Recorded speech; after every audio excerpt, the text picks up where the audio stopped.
POV, t'étais un énorme mythomane quand t'étais gamin. Vous savez, quand on était petit, on voulait tous être la star de l'école et ça c'est normal. Mais moi j'avais décidé que tous les moyens étaient possibles. Et ce qui est bien, c'est qu'en racontant des histoires fausses, avec un peu de conviction et surtout des amis stupides, ça peut marcher. Je voulais classer du moins pire au pire pour que vous vous rendez compte à quel point ça tournait pas rond là-dedans. Ok, déjà un truc assez soft, en classe de neige, en CM2, j'ai fait croire à toute ma classe que j'étais somnambule. Mais vous me connaissez, moi je pouvais pas me contenter de juste dire ouais je suis somnambule. Non, moi il fallait que je leur rapporte la preuve.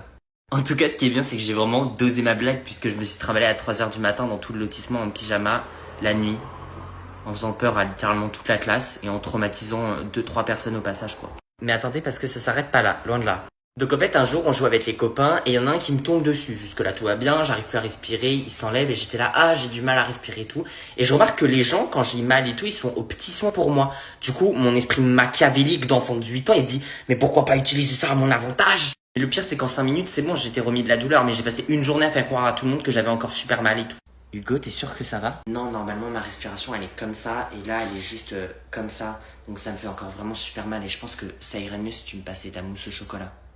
Terrifier toute une classe d'enfants à 3h du matin, ça va. Faire de toute cette classe ton esclave pendant toute une journée, ça va. Mais attendez la troisième histoire. Parce que carrément, je me suis dit, mais Hugo, t'es pas assez célèbre, il va falloir